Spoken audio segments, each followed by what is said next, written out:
Hello viewers, welcome to Rachel Bangla BD. সবার প্রথম WrestleMania 42 এর ম্যাচ কার্ডের বিষয়ে বলবো এবং ডাব্লিউডাব্লিউ টোটাল 12 ম্যাচ অ্যানাউন্স করেছে।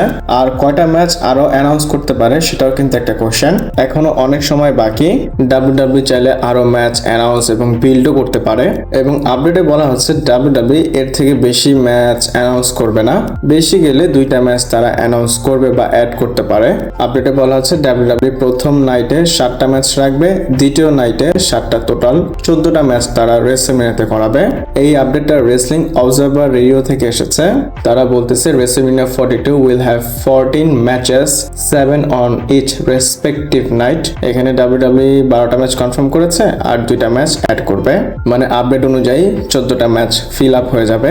আমার মনে হচ্ছে 2টা ম্যাচ যেহেতু বাকি অ্যানাউন্স করার, প্রথম ম্যাচটা হচ্ছে IShowSpeed, Logan Paul, LA Knight, উসোসদের মধ্যে হবে এবং আরেকটা ম্যাচ অ্যাড হতে পারে যেটা টিফিনি জুলিয়ার সাথে উইমেন্স ইন্টারকন্টিনেন্টাল টাইটেলের জন্য হবে। এখানে ডাব্লিউডাব্লিউ 2-3টা ম্যাচ ড্রপ করতেছে, আমরা ইজিলি দেখতে পারতেছি। এক্সাম্পল হিসাবে যদি এলগ্রান্ডো আমেরিকানো ভার্সেস ফেক এলগ্রান্ডো আমেরিকানোর ফিউডটা দেখি, তারা এই ম্যাচটা করাতে পারে বাট তারা রেসলম্যানিয়াতে এটা করতেছে না। এছাড়া যদি ব্রন বেকার ফিট থাকতো তাহলে সাথে সাথে ম্যাচ হতো আর ওদিক দিয়ে গুনথারের সাথে আরো একটা ম্যাচ অ্যাড হতো, মানে এখন একটা ম্যাচ দেখতেছি তখন দুইজনে 2টা ম্যাচ পেত। ডাব্লিউডাব্লিউ যদি চাইতো ইজিলি রেসলম্যানিয়ার জন্য 17 থেকে 18টা ম্যাচ বুক করতে পারতো, বাট আপডেটে বলা হচ্ছে টোটাল 14টা ম্যাচ হবে, 7টা 14টা, নাইট 1 নাইট 2 তে। আপনাদের এটার উপর কেমন টেক আমাকে কমেন্ট করে জানাবেন। এরপর যে আপডেটটা দিব সেটা বলতে খুবই অদ্ভুত লাগতেছে এবং আমি ভেবেছিলাম এটা fake, but this is real. আমি আপনাদের যেগুলো বলতে যাচ্ছি সেগুলো ফুল রিয়েল, একটাও ফেক না। আর আপডেটটা হচ্ছে কোডি রোডস চায়, আপনারা একটু মনোযোগ দিয়ে শুনবেন। কোডি রোডস চাচ্ছে আপনারা কোডি রোডসের ব্যাক সাইডের ছবি পোস্ট করে আপলোড করেন এবং খুবই অ্যাট্রাকশন টাইপের ক্যাপশন লেখেন। এক কথায় সে চায় আপনারা তার ব্যাক সাইডের উপর ফোকাস রাখেন। সে ক্লিয়ারলি বলেছে যে আমার ব্যাক সাইডে, মানে আপনারা বুঝতেছেন বার্ডসের কথা বলা হচ্ছে, আমার ব্যাক সাইডটা যত সুন্দর এটা তোমরা উপভোগ করো। আর আমি চিন্তা করতেছি আমি কি বলতেছি, আমার কি বলতে হচ্ছে একটা ভিডিওতে, আমি কখনো চিন্তাই করিনি এগুলো বলবো, বাট কি করার, কোরিডোরস তো ডাব্লিউডাব্লিউ সুপারস্টার, তারা এগুলো বলে তাই আপনাদের সাথে আমি বলতেছি। এবং কোরিডোরস এই কথাটা নিকি বেলা এবং ব্রি বেলার শোতে বলেছে। ইভেন আমরাও অনেকবার নোটিস করেছি, মানে টুইটারে অনেক সময় দেখা যায় এরকম কোডির অনেকগুলো ছবি ভাইরাল হচ্ছে এবং অনেকে এটাও ক্যাপশনে লিখেছে, ওয়াও দেখো কত সুন্দর। দেখেন মানুষ কত অদ্ভুত, একটা পিছনের ছবি তুলে মানে কেমন ক্যাপশন লেখে। এবং কোরিডোরস আরো একটা কথা বলেছে যে রিয়া রিপ্লির উপরও অ্যাটেনশন দেওয়া হয়, আমার উপরও অ্যাটেনশন দেওয়া হচ্ছে, তো এটা তো খারাপ না। ফ্যানরা চাইলে আপনার বডির যে কোনো পার্টস এর উপর ফোকাস রাখতে পারে এবং লাস্টে গিয়ে বলে আমার এগুলো আরো ইমপ্রুভ করতে হবে যেন আরো বেশি অ্যাট্রাকটিভ লাগে। আমার কাছে মানে এই জিনিসটা খুবই এম্বারেসিং লেগেছে। সে ডাব্লিউডাব্লিউ ওয়ার্ল্ড চ্যাম্পিয়ন, সে যদি এসব কথা বলে তাহলে এটা তাকে মানায় না। রিয়া রিপ্লিকে মানুষ দেখে সে ফিমেল সুপারস্টার, অনেকেই এটা নোটিস করে থাকে, ইভেন মেয়েরাও এটা নোটিস করে। বাট কোডি রোডসকে নিয়ে একটা পোস্ট করা হয়েছে, কয়েকটা পোস্ট করা হয়েছে, এটা নিয়ে কোডি রোডস একদম সিরিয়াস হয়ে গিয়েছে। আর আপনারা যদি আমার এই চ্যানেলে কেউ কোডি রোডসের ফ্যান হয়ে থাকেন, কোডি রোডস যে ডিমান্ডটা করেছে আপনারা এই ডিমান্ডটা ফুলফিল করবেন এবং কমেন্টে জানাবেন। এরপর আমরা ওবা ফেমি এবং ব্রক লেসনারের বিষয়ে কথা বলবো এবং এদের ম্যাচটা হয়তো রেসলিংতে স্কোয়াশ ম্যাচ হতে পারে এবং আমরা অনেক বেশি এক্সপেক্ট করব না এই ম্যাচটাকে নিয়ে। আমরা দেখেছি ডাব্লিউডাব্লিউ তাদেরকে কয়েকবার ফেস টু ফেস করিয়েছে এবং এই যে মানডে নাইট রটা হলো সেই এপিসোডেও তারা এসেছিল, তারা ফাইট করতে চেয়েছিল বাট ট্রিপল এইচ এসে তাদেরকে বাধা দিয়েছে এবং তারা ফাইট করতে পারেনি। এবং বুলিরে বলে যে ডাব্লিউডাব্লিউ হয়তো এদের ম্যাচটা স্কোয়াশ ম্যাচ করতে পারে এবং ডাব্লিউডাব্লিউ ওবা ফেমিকে স্ট্রং এবং ডমিনেট দেখানোর জন্য খুবই তাড়াতাড়ি এই ম্যাচটা শেষ করবে, মানে ব্রক লেসনারকে হারাবে। আর যদি এমনটাই হয় ব্রক লেসনারের উপর কেমন ইম্প্যাক্ট পড়বে সেটাও দেখার বিষয়।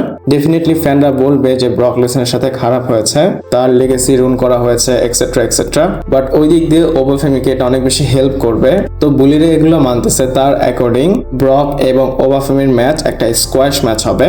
আমি বলবো যদি হয় স্কোয়াশ ম্যাচেরও একটা লিমিট থাকা উচিত, 10-15 সেকেন্ড বা 1 মিনিটে এই ম্যাচটা শেষ করবে এমনটা আমি চাই না। 5 থেকে 6 মিনিটে চাইলে তারা শেষ করতে পারে যদি স্কোয়াশ ম্যাচই বুক করে থাকে। আর যদি স্কোয়াশ ম্যাচ বুক না করে থাকে এর থেকে লম্বা টানলেও সমস্যা নেই। এছাড়া আমার মন কেন যেন বলতেছে আপডেট বাদে যে ব্রক লেসনারও হয়তো স্কোয়াশ করতে পারে, মানে কয়েক সেকেন্ডে ওবা ফেমিকে হারিয়ে দিতে পারে। আপনাদের কি মনে হয় আমাকে কমেন্ট করে জানাবেন। এরপর টিফিনির বিষয়ে কথা বলবো এবং সে ডাব্লিউডাব্লিউ লিভ করবে এমন একটা হিন্ট দিয়েছে। টিফিনি ব্যাটল গ্রাউন্ড পডকাস্টে এসেছিল এবং সে বলে যে আমি যখন 30 বছরের হব তখন আমি ডাব্লিউডাব্লিউ থেকে ব্রেক নিয়ে হলিউডে যেতে চাই। বলে আমার মেইন ফোকাস রেসলিং, বাট আমি অন্য জায়গায় নিজেকে ইন্ট্রোডিউস করতে চাই, যেমন এটা হতে পারে মুভিজ অথবা রেড কার্পেট। আর সে যেহেতু বলেছে যে 30 বছর হলে সে চলে যাবে, এমন না যে পার্মানেন্টলি ছেড়ে চলে যাবে, হলিউডের উপর সে ফোকাস রাখবে, পাশাপাশি রেসলিং এ হয়তো টুকটাক করবে। এরপর আমরা কথা বলবো রোমান রেইন্সের বিষয়। আর রোমান রেইন্স কি স্যাটারডে নাইট মেইন ইভেন্টে আসতে চলেছে? এটা কেন বললাম, অ্যাকচুয়ালি রোমান রেইন্সকে অ্যাডভার্টাইজ করা হয়েছে স্যাটারডে নাইট মেইন ইভেন্টের জন্য। আপনারা যারা মানডে নাইট র দেখেছেন, মানডে নাইট রতেই ডাব্লিউডাব্লিউ স্যাটারডে নাইট মেইন ইভেন্টকে অ্যানাউন্স করে দিয়েছে। তো স্যাটারডে নাইট মেইন ইভেন্ট হবে জুলাই 18 তারিখে এবং স্যাটারডে নাইট মেইন ইভেন্টটাই হবে মেডিসিন স্কয়ার গার্ডেনে। আর এই স্যাটারডে নাইট মেইন ইভেন্টের জন্য রোমান রেইন্সকে অ্যাডভার্টাইজ করা হয়েছে আর পোস্টারে রোমান রেইন্সকে রাখা হয়েছে। আর এই যে এমএসজি মানে মেডিসিন স্কয়ার গার্ডেন থেকেই এই পোস্টারটা অফিসিয়ালি বলা হয়েছে, মানে পোস্ট করা হয়েছে এবং তারা বলতেছে যে রোমান রেইন্স এখানে আসবে। আমার মনে হচ্ছে রেসলম্যানিয়া রেজাল্টের পর আমরা জানতে পারবো Roman Reigns Saturday night main ইভেন্টে আসবে কি আসবে না। আর এছাড়াও ডাব্লিউডাব্লিউ এমন হতে পারে শোটাকে হাইপ করার জন্য রোমান রেইন্সকে পোস্টারে রেখেছে। এরপর আমরা কথা বলবো র্যান্ডি অর্টনের বিষয়। আর র্যান্ডি অর্টন একদম রেডি মিস্ট্রি কলারের সাথে দেখা করার জন্য এবং র্যান্ডি অর্টন ফ্রাইডে নাইট স্ম্যাকডাউনে মানে কালকে মিস্ট্রি কলারের সাথে মিট করবে। র্যান্ডি অর্টন তার টুইটারে নিজেই একটা পোস্ট করেছে এবং এখানে আমরা দেখতে পাচ্ছি র্যান্ডি অর্টন সেই মিস্ট্রি কলারের সাথে কথা বলতেছে। র্যান্ডি অর্টন তার ঘরে একটা সেলফের সামনে দাঁড়িয়ে কথা বলতেছে। সেলফে আমরা দেখতে পাচ্ছি অনেক ট্রফি আছে, তারপর তার বাবা এবং তার দাদার ছবি আছে। র্যান্ডি অর্টন কথা বলার সময় বলতেছে যে তুমি আমার অনেক হেল্প করেছো, তুমি আমাকে গাইড করেছো, আই এম ফিলিং গুড, মানে সব ভালো কথাই বলে। এবং র্যান্ডি অর্টন বলে যে আমার এখন মনে হচ্ছে এই সময় আমরা সবকিছু ডান করি এবং আমরা ফাইনালি যে প্ল্যান করেছিলাম সেটা করব, মানে আমরা মিট করব। এবং লাস্টে গিয়ে বলে I will see on you Friday, right? Yes. তারপর কেটে দেয়। স্ম্যাকডাউন হবে সেন্ট লুইস থেকে, তো স্ম্যাকডাউনে হয়তো সেই মিস্ট্রি কলারটা অ্যাপিয়ার হতে পারে। আমার মনে হচ্ছে র্যান্ডি অর্টন যেহেতু বলেছে তার সাথে দেখা করবে, এমন একটা অ্যাঙ্গেলে ডাব্লিউডাব্লিউ দেখাবে যে সে দেখা করেছে, বাট আমরা দেখতে পারতেছি না ওই মানুষটাকে। হয়তো এভাবে করতে করতে রেসলম্যানিয়াতে গিয়ে হয়তো ফেসটা রিভিল করতে পারে। এটা আমি আমার মতো আন্দাজ করে বললাম। এছাড়াও রিভিউ ভিডিও নিয়ে তো আপনাদের কাছে আসতেছি, স্ম্যাকডাউনে যা হবে ইম্পর্টেন্ট যা হবে সেটা নিয়ে আসবো। আমি রয়ের একটা রিভিউ ভিডিও করেছিলাম লাস্ট রয়ের, তো আপনারা অনেকে অনেক কথা বলেছেন। আমি ক্লিয়ারলি বলে দিই, শুরু করার আগে আমি একদম ক্লিয়ারলি বলে দিই যে আমার যেগুলো ভালো লেগেছে, ইম্পর্টেন্ট লেগেছে, সেগুলো আমি শেয়ার করি। বাট আপনারা কথাটা না বুঝে অনেক কথা বলে ফেলেছেন। বাট যাই হোক, আমার যেটা ভালো লাগে সেটা আমি আপনাদের সাথে শেয়ার করি। আপনাদের ভালো লাগাটা আমি দেখি, আপনারা কমেন্ট করে জানাবেন কিভাবে কি দেখতে চান। তো ভিডিওটা এই পর্যন্তই ছিল। ভালো লাগলে লাইক, কমেন্ট, শেয়ার, সাবস্ক্রাইব করে পাশে থাকবেন। পরবর্তী ভিডিওতে আবার দেখা হচ্ছে।